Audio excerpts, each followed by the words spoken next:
falar de separação, né? Nós temos aí a separação litigiosa e a separação consensual.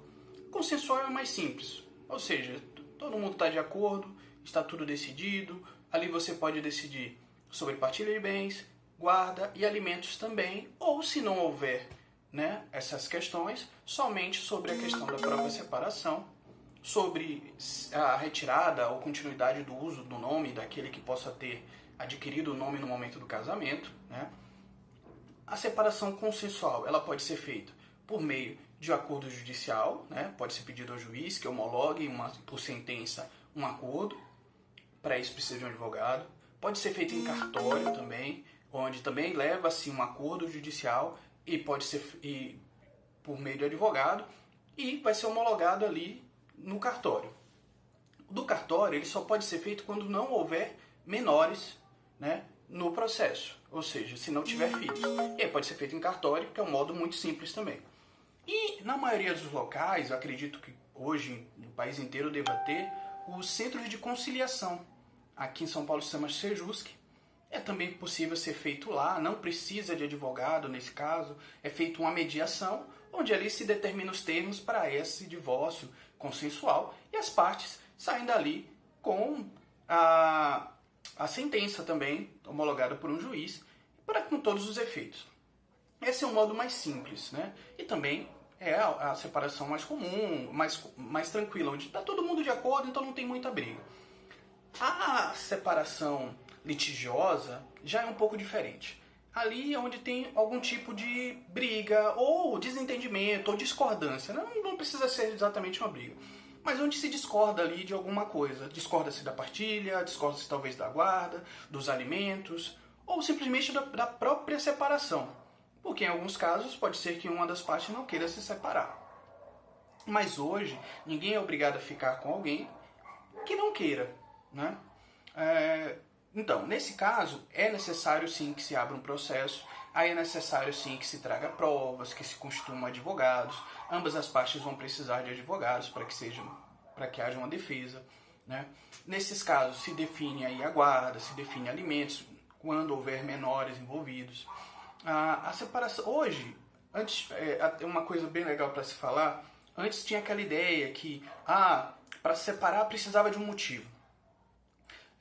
Depois da emenda constitucional, se não me engano, 68, eu acho que é 68, ou 66, não há mais essa necessidade de motivo. Simplesmente, se você não quer ficar com alguém, né, não é obrigado a ficar com aquela pessoa.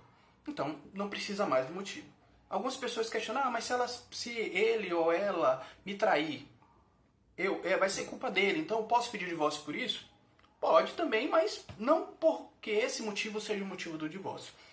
Lembrando que, no caso de uma traição ou algo do tipo, existe uma penalidade para aquela pessoa que cometeu a traição, no caso de não ter direito a pedir alimentos, né? E também a outra parte se sentir ofendida, ela pode... a questão do nome, né? Ela não vai poder usar o nome da outra pessoa e ela pode vir a ter que pagar uma indenização por danos morais na questão da traição. Mas isso hoje não é mais motivo de separação. Outra coisa muito comum, se eu sair de casa eu perco meus direitos, porque vai dar abandono de lar. Isso também não se utiliza mais. Se você quer se separar, precisa sair, até porque a convivência pode estar complicada, procure sair, procure sim entrar com processo, resguardar os seus direitos, mas assim, não existe mais essa obrigação. Você não precisa ficar na casa, não precisa ficar com a pessoa porque simplesmente você tem medo de sair e perder o direito àquilo que é seu. Direito é algo que você não perde. Se ele é seu, é seu. E então assim, não tem mais essas coisas. Isso tudo é do senso comum, isso existiu em outra época, mas a legislação evoluiu e muito nesse sentido. Então não precisa mais ter esses medos. Também tem aquela coisa, você quer separar, e aí, no caso das mulheres, né, o ex-companheiro ameaça de querer tomar o filho. Não funciona bem assim. Hoje, a maioria dos tribunais concedem normalmente a guarda para as mães. Claro que isso também não é uma regra. Pode sim haver uma disputa pela guarda, mas vai se avaliar a melhor condição, as questões financeiras, emocionais e aquele que tem a melhor condição de cuidado.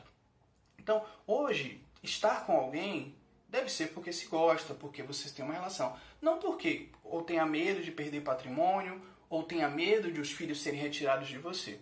Infelizmente, ainda hoje acontece muito disso. No caso do divórcio litigioso, a divisão normalmente vai ser feita por meio de uma sentença judicial. O juiz vai determinar qual a divisão justa para cada um. Isso, claro, de acordo com os regimes de bens. Os regimes hoje de bens são 5. Né? É a separação parcial de bens, que é a mais comum. A comunhão parcial de bens, que é a mais comum, que é aquela que cada um leva metade daquilo que construíram durante o período em que estavam juntos. A universal de bens, que é bem comum hoje, pouca gente utiliza, mas onde todos os bens são de ambos. A separação total de bens, onde cada um, aquilo que tiver em seu nome é seu. Você tem também a separação obrigatória, que são alguns casos em que a lei determina que os bens sejam separados para evitar, né, que aquela pessoa, na verdade, esteja ali se envolvendo em razão de um bem ou outro. E a participação final nos aquestos. Eu não vou explicar muito sobre essa questão de participação final nos aquestos e outros. Eu vou só falar um pouco da comunhão universal de bens, ou da comunhão parcial de bens, que é a mais comum, que é onde todo mundo tem direito, todos têm direito à metade daquilo que construíram enquanto estavam juntos. E um detalhe importante que eu acho que pouca gente sabe, quando falamos de comunhão parcial, não é só do que se adquiriu durante o período do casamento. É também não é só do que se adquiriu em termos financeiros de ganho, mas as dívidas também. Há pouco eu tive contato com alguns clientes que me disseram isso, olha, ele me deixou cheia de dívidas, ou ela me deixou cheia de dívidas.